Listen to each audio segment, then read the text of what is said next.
কিসে রে মা? দেখো পাগল। পাগল?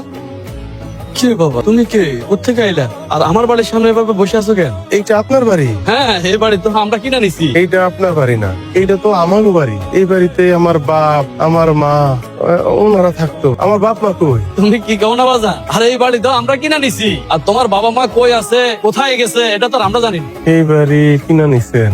না, এটা হইতে পারে না। আমার বাপ বাড়ি বিক্রি করার কথা না। আমগো অনেক অভাবের দিন গেছে, অনেক কষ্টের দিন গেছে, কিন্তু আব্বা ভিটা বেচা নাই। আব্বা ভিটা বেচার কথা না। সত্যি করে কোন তো, এই বাড়িতে আপনি কেমনে আইছেন? কি বাজান, আসলে তুমি ঠিক কথাই কইছো, আমরা এই বাড়িটা কিনি নাই। এই বাড়িতে আমাদের থাকতে দিছিল। কে?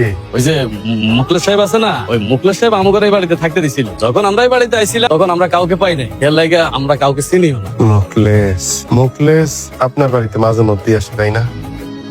আমার বাপ মা, আমার ভিটা সব শেষ, সব শেষ। আচ্ছা বাজান, তুমি একটা কথা কও তো, তুমি কে? তোমার এই অবস্থা কে? নিয়তির খেলা। আপনি আবার আইছেন? কেন আইছেন আপনি?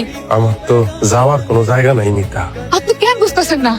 আমার স্বামী আছে, আমার সন্তান আছে। আপনি কি আমার সুখের সংসারটা ভাঙতে চাইতেছেন? না না মিতা না, যেই সুখ আমি তোমারে দিতে পারি নাই, সেই সুখ তোমার কাছ থেকে আমি কাইরা নিতে চাই না। কিন্তু আমারও তো সংসার ছিল, সেই সংসারে তুমি ছাড়াও আরো সদস্য ছিল। আমার বাবা, আমার মা, আমার সন্তান, তোমার গর্বে আমার সন্তান ছিল। কই কই তারা?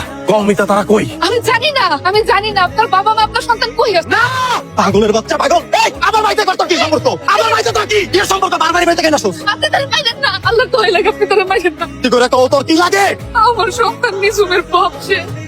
তার মানে তুমি যে ব্যক্তির কথা কইতা, তোমার যে পূর্বের স্বামী, উনি সেই ব্যক্তি? ভাই, আপনি তো অনেক ভালো মানুষ। আমি মিতার মুখে সবসময় আপনার অনেক কথা শুনছি, কিন্তু এত বছর পর আপনি কেমনে ফেরত আসলেন? আর এইখানে কেন? আর তাছাড়া আমার কাছে কেন? আচ্ছা ভাইজান, বলুন তো, মানে আমি আপনার কি উপকার করতে পারি একটু করে বলুন। বাইরে আপনি এমনি আমার অনেক বড় উপকার করছেন।